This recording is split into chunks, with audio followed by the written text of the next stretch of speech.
तीन बातें हैं।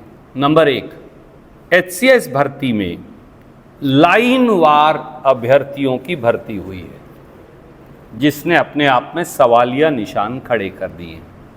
पहले नीट में ये हुआ, अब हरियाणा में एचसीएस भर्ती में ये हो गया। लाइनवार भर्ती हुई, मैं अभी साबित करूंगा। दूसरा, एससी बीसी युवाओं को एचसीएस भर्ती में जानबूझकर वंचित किया गया, इसका कोई जवाब सरकार नहीं दे रही। और तीसरा, हरियाणा से बाहर के लोगों की जनरल कैटेगरी भर्ती में भर्ती छिपाने के लिए षड्यंत्रकारी तरीके से भाजपा सरकार ने जो सेलेक्टेड एचसीएस अधिकारी हैं उनकी संख्या नहीं बताई। 4 दिन बाद भी आपको बड़ा अचंभा होगा, किसी को मालूम नहीं कितने एचसीएस अधिकारी सेलेक्ट हुए, उनकी सूची नहीं दी और उनका पता नहीं बताया। अब तथ्य देख लीजिए, हरियाणा सरकार ने 2023 एचसीएस भर्ती में 121 पदों पर नियुक्ति का विज्ञापन दिया, ये हम सब जानते हैं। 87,000 अभ्यर्थियों ने आवेदन दिया एचसीएस अधिकारी लगने के लिए। 1,706 अभ्यर्थियों ने मेन एग्जाम दिया और 275 अभ्यर्थियों को इंटरव्यू के लिए बुलाया गया। ये जानकारी सार्वजनिक है। 14 जून 2024 को 275 इंटरव्यू में बैठे अभ्यर्थियों के अंक जारी कर दिए। कोई सेलेक्टेड कैंडिडेट्स की सूची नहीं आई। आज तक नंबर एक, सेलेक्ट हुए एचसीएस के अधिकारियों की सूची और संख्या दोनों नहीं बताई गई, 4 दिन बाद भी। नंबर 2, सेलेक्ट हुए एचसीएस अभ्यर्थियों का पूरा पता भी नहीं बताया जा रहा, ताकि ये मालूम ही ना हो कि हरियाणा के कितने रहने वाले हैं और हरियाणा से बाहर के कितने रहने वाले हैं। नंबर 3, एचसीएस भर्ती प्रक्रिया पे जो सवालिया निशान है उनका कोई जवाब नहीं दिया जा रहा। आइए घाल मेल के इस खेल के तीनों पहलुओं को देखते हैं। नंबर 1, जैसा मैंने कहा, एचसीएस मेन एग्जाम में कई बच्चे एक सीरीज से बैठे, आगे पीछे वो सारे पास हो गए, वो सारों के इकट्ठे इंटरव्यू हुए और वो सारे एचसीएस में सेलेक्ट हो गए। अब आप कहेंगे सेलेक्ट कैसे हुए, क्योंकि अभी तक ये तो बताया नहीं सेलेक्ट कौन हुआ। हमने ये मान लिया, वो लिस्ट के नंबर पढ़े और सबसे ज़्यादा नंबर वाले जो बच्चे थे वो 345 का कट ऑफ आता है, क्योंकि 275 के नंबर पता हैं और तो पता नहीं। तो उनमें जो सबसे ज़्यादा नंबर है हमने देखे तो लगभग 345 जिसके नंबर होंगे वो एचसीएस में सेलेक्ट हो गया होगा। हमने मान लिया ये वही हुआ है। तो हमने 345 के आधार पे ये लिस्ट फिर देखी। तो अब आप सीरीज वाइज रोल नंबर देखिए, 2311, 2313, 2314, 2317, 2318, 2322, 2325, 2329, 2330, 2332, 2333, 2335, 2338, 2342, 24 बच्चे एक कमरे में इकट्ठे बैठते हैं। ये कैसे हो सकता है? 87,000 बच्चे अप्लाई करते हैं, सारे एक लाइन में ही सेलेक्ट हो रहे हैं। नीट में इसके अलावा 2301, 2302, 2304 इकट्ठे सेलेक्ट हैं, इकट्ठे ही एग्जाम में पास हैं, इकट्ठे ही सेलेक्ट हैं। मैं सब रोल नंबर आपको रिलीज कर रहा हूं। अब नीट एग्जाम में धांधली हुई यही, 8 टॉपर एक दूसरे के आगे पीछे बैठे मिले। सब कहते हैं आपके समेत 8 टॉपर एक लाइन में कैसे हो सकते हैं? यहां तो घने हैं, बहुत सारे हैं यहां तो। ये सब इकट्ठे बैठे हुए हैं, एक ही कमरे में बैठे हैं, इकट्ठे एग्जाम पास कर रहे हैं, इकट्ठे इंटरव्यू बुलाए जा रहे हैं, इकट्ठे सेलेक्ट हो रहे हैं। क्या ये अपने आप में सवालिया निशान है या नहीं, मैं आपके विवेक पर, आपके दर्शकों और पाठकों के विवेक पर छोड़ता हूं। सरकार को एक क्लैरिफाई तो करना पड़ेगा ना। क्या कारण है कि एक ही रोल नंबर सीरीज में सारे पास हुए जा रहे हैं और भर्ती हुए जा रहे हैं, तो बाकी 87,000 उनका क्या हुआ?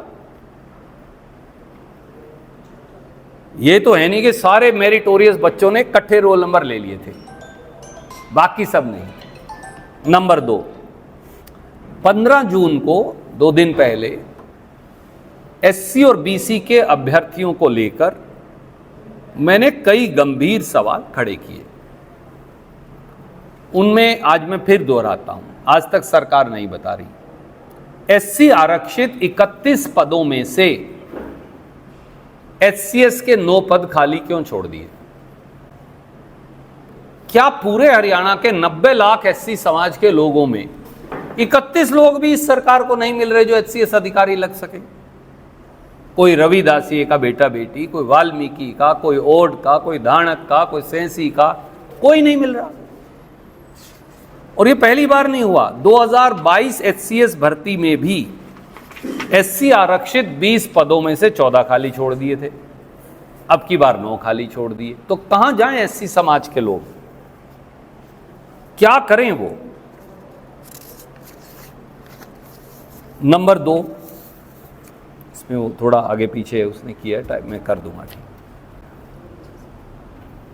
एससी बीसीए और बीसीबी के जो बच्चे हैं, बीसीए के 19 आरक्षित पद थे, 3 गुना 57 बच्चे बुलाए जाने चाहिए थे, पर भाजपा सरकार ने 19 पदें 19 बच्चे बुलाए, 19 को सेलेक्ट कर लिया। 20वें बच्चे को मौका ही नहीं मिला इंटरव्यू तक में बैठने का। तो बैकवर्ड क्लास ए के अंदर इतनी सारी जातियां हैं, उन सारे वहां 57 बच्चे आते तो आपके पास एक टैलेंट पूल आता। सुप्रीम कोर्ट भी ये कहती है जितने पद हों उसके 3 गुना बुलाने पड़ेंगे। तो 19 दिया 57। अब 57 क्यों नहीं बुला रहे, आप 19 ही क्यों बुला रहे हो? जितने पद हैं setting.com हो गया, फैसला कर लिया, इसे ही सेलेक्ट करना है, उसी को बुलाया, उसी सेलेक्ट कर लिया। फिर इंटरव्यू भी क्यों ले रहे हो यार, उन्हें कर लेते सेलेक्ट। और 2022 एचसीएस भर्ती में भी इसी प्रकार बीसीए के 10 पद थे, 7 खाली छोड़ दिए आपने। तो या तो आप 3 गुना बच्चों को बुलाते नहीं है, या उनकी पोस्ट खाली छोड़ देते हैं बीसीए की। क्यों? बीसीबी में 7 आरक्षित पद थे, 8 बच्चों को इंटरव्यू पे बुलाया, 7 सेलेक्ट कर लिए। बुलाए जाने चाहिए 3 गुना यानी 21। क्यों नहीं बुला रहे? क्या पूरे बीसीबी में 21 बच्चे भी नहीं मिल रहे आपको इंटरव्यू बुलाने के लिए? इतनी जाति क्यों बीसीबी के बच्चों के साथ? और कौन है बीसीबी? यादव है, गुज्जर है, सैनी है, यही लोग हैं। क्यों नहीं इन्हें बुला रहे आप, इन बच्चों को? 2022 एचसीएस भर्ती में भी जो पिछले साल हुई थी, 5 पोस्ट थी, 4 खाली छोड़ दी थी। आपको पूरे हरियाणा में कोई बीसीबी का बच्चा एचसीएस लगने लायक नहीं मिलता। एससी का बच्चा आपको एचसीएस लगने लायक नहीं मिल रहा, बीसीए का आपको नहीं मिल रहा, बीसीबी का आपको नहीं मिल रहा, आप वोट उनकी बटोर रहे हैं। ये क्या जाती है? तीसरा पहलू, भाजपा सरकार ना तो सिलेक्टेड एचसीएस कैंडिडेट्स की संख्या बता रही, पोस्ट 121 है, कितने सेलेक्ट हुए बताते ही नहीं भाई। 100 हुए, 111 हुए, 115 हुए, कुछ नहीं बता रहे कितने हुए। क्यों? ये क्या टॉप सीक्रेट है, नेशनल सीक्रेट है? उन तो नौकरी पे जाना है। ना उनकी सूची दे रही, ना उनका पता बता रही। ये इसलिए नहीं बताते कि हमने देखा है एससी बीसी के बच्चों के लिए तो आप पोस्ट खाली छोड़ देते हैं या 3 गुना को बुलाते नहीं। जनरल कैटेगरी में हरियाणा से बाहर के बच्चे भर्ती करते हैं, इसलिए आप उनका एड्रेस नहीं बता रहे, क्योंकि पोल खुल जाएगी लोगों के सामने। मैं ये इल्ज़ाम लगाता हूँ, इसलिए नहीं बता रहे। और ये पहली बार नहीं कर रही बीजेपी की गवर्नमेंट। मैं आपको 6 उदाहरण याद दिलाना चाहता हूँ। Assistant professor political science 18 post थी, 11 हरियाणा से बाहर के लगाए बीजेपी ने। एसडीओ इलेक्ट्रिकल 80 पोस्ट थी, बीजेपी ने 78 बाहर के लगाए 80 में से। एसडीओ इलेक्ट्रिकल भर्ती दोबारा हुई, 99 पोस्ट थी, 77 हरियाणा से बाहर के लगाए। Technical lecturer group B 157 post थी, 103 हरियाणा से बाहर के लगाए 157 में से। एचसीएस 2017 पहले भी यही काम कर चुके हैं, 1/3 बच्चे हरियाणा से बाहर के लगाए। हरियाणा के बच्चों एचसीएस बढ़ने लायक भी नहीं मानती हरियाणा की बीजेपी सरकार। एचपीएससी में डिस्ट्रिक्ट हॉर्टिकल्चर ऑफिसर 26 पोस्ट थी, 12 हरियाणा से बाहर के लगाए। और एचसीएस 2022 में बीडीपीओ 7 लगाए, 4 हरियाणा से बाहर के थे। हरियाणा का कोई बच्चा बीजेपी गवर्नमेंट के मुताबिक बीडीओ लगने के लायक नहीं। ये आप हरियाणा के बच्चों के साथ कर रहे हैं, इसलिए हरियाणा सरकार को, बीजेपी सरकार को आगे बढ़कर इन तीनों बातों का जवाब देना चाहिए। पहली बात, लाइन वार आगे पीछे बैठकर सभी पास हो रहे हैं और सभी भर्ती हो रहे हैं, क्या कारण है? तो पूरे 87,000 में एक ही लाइन के बच्चे मेरिटोरियस हैं, बाकी सब बेकार हैं। नंबर 2, एससी और बीसी समाज के लोगों को या उनकी पोस्टें खाली रखकर या 3 गुना बच्चों को ना बुलाकर उनको मौके से वंचित क्यों कर रहे हैं? और तीसरी बात, कौन सा नेशनल सिक्योरिटी खराब हो जाएगी, अगर राष्ट्रीय सुरक्षा पे कौन सा खतरा आ जाएगा अगर एचसीएस अधिकारी कितने सेलेक्ट किए हैं और उनका नाम और पता बता देंगे, उन्होंने नौकरी तो यहीं करनी है आके, ये क्यों नहीं बता रहे? ये 3 सवाल है। कोई सवाल आप पूछना चाहें? सवाल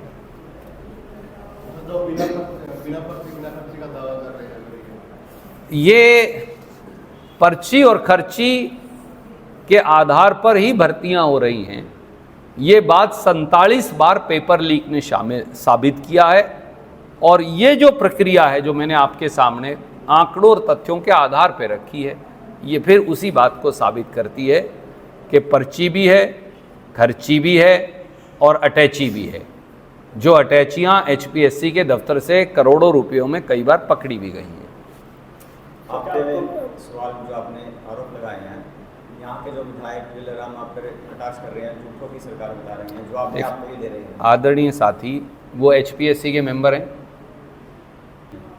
क्या वो मुख्यमंत्री हैं? फिर उन्हें पता ही नहीं, तो मैं क्यों जवाब दूं उनकी बात का? बच्चों को यहाँ भी रोजगार नहीं मिल रहा, विदेश में रोजगार की बात कर रहे हैं। हरियाणा के बच्चे जब इजराइल जाकर युद्ध के अंदर शामिल होकर 15,000 की नौकरी करते हैं, मुझे विश्वास है हरियाणा के सम्मानित मुख्यमंत्री का पेट कटता होगा, पर क्यों भेज रहे हैं बीजेपी के लोग? हमारे बच्चे यूक्रेन में फंसे हैं कलायत के, आज तक वापस नहीं आए। मैं विदेश मंत्री को चिट्ठी लिखी, खट्टर साहब ने कोई पत्र नहीं लिखा, नायब सिंह जी ने कोई पत्र भी नहीं लिखा। मेरे पत्र लिखने के बाद विदेश मंत्रालय हरकत में आया, ये बिटिया बैठी हैं, इन्होंने ये इशू उठाया था, मैं विदेश मंत्रालय को पत्र लिखा। उसके बाद उन्होंने वहाँ की एम्बेसी को कहा कि इन बच्चों को कांटेक्ट करो। आज तक कोई कांटेक्ट नहीं हुआ। कलायत के 2 बच्चों की लाश इसी प्रकार से वापस आ चुकी। पहले बच्चा 40-50 लाख रुपया खर्च के विदेश जाता है, फिर माँ बाप किला बेचकर 40 लाख रुपया देकर उसकी लाश वापस लाते हैं। हरियाणा के युवाओं को बर्बादी की इस कगार पर बीजेपी ने लाके खड़ा कर दिया। क्या ऐसे लोगों को एक दिन भी सत्ता की कुर्सी पर बने रहने का अधिकार है? प्रश्न ये है। विपक्ष 2 तरीके से आवाज उठाता है, तो संसद में या सड़कों के माध्यम से संसद तक आवाज पहुंचाता है। तो चलो संसद में तो आप स्थिति हो गई कि आप उठा पाएंगे, सड़कों के माध्यम से बात करते हैं। दोनों तरफ से आवाज उठाएंगे। राहुल गांधी जी ये बात कह चुके हैं नीट एग्ज़ाम को लेकर कि जैसे ही संसद का सत्र शुरू होगा, खुद राहुल जी, आदरणीय खड़गे जी और कांग्रेस पार्टी के सब साथी, विपक्ष इंडिया अलायंस के सब साथी, हम मिलकर जो नीट में भारी धांधलियाँ हुई हैं उसकी आवाज़ भी उठाएंगे, और जो एचसीएस के अंदर धांधलियाँ हो रही हैं उसकी आवाज़ भी। हरियाणा के विधानसभा का सत्र ही नहीं बुलाया जा रहा क्योंकि सरकार डरती है, पर जब भी सत्र होगा तब, और उससे पहले हम सार्वजनिक मंचों से ये बात उठाते रहेंगे। मैंने आपको 2 दिन पहले भी कहा था कि ये पहला चरण है, दूसरा चरण लेकर आऊँगा, दूसरा चरण आपके सामने है। अगर कोई और इन्फॉर्मेशन आई तो फिर तीसरा चरण लेकर फिर आपके बीच में आऊँगा। रणदीप जी, राहुल गांधी ने दोबारा से ईवीएम का जो मसला है, एलन मस्क ने भी कल ट्वीट करके दोबारा से शंका जताई है कि ईवीएम कैन बी हैक। देखिए, अब राहुल जी ने तो वही कहा है जो बीजेपी खुद कह रही है महाराष्ट्र में हमारे बारे में, कि किसी एक व्यक्ति के पास कोई ऐसा फ़ोन है जहाँ से ईवीएम हैक होगी। मेरा ये मानना है इसकी जांच होनी चाहिए। जब राहुल जी ये बात कह रहे हैं तो गंभीर विषय।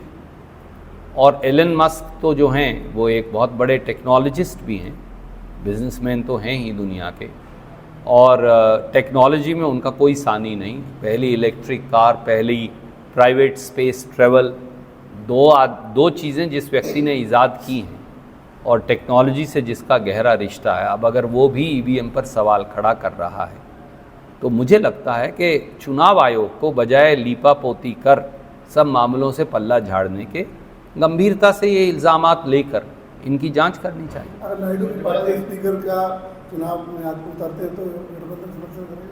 साहब, मेरा ये अधिकार क्षेत्र नहीं है, वो गठबंधन के लीडर साहिबान फैसला करेंगे। नई 50,000 और नौकरियों की बात की जा रही है, लेकिन पिछली मैंने आपसे ग्रुप सी ग्रुप डी के जो पद हैं उनमें 20,000 से ज़्यादा बच्चों की नौकरियां चली गई हैं, उनके तलवार लटक रही है। 50,000 बच्चों की नौकरियां अधर में पड़ी हैं, वो पूरी क्यों नहीं करते? ये गवर्नमेंट भर्ती रोको गैंग क्यों बनी हुई है? अब ये उसको वहाँ ले गए, सुप्रीम कोर्ट में ले गए।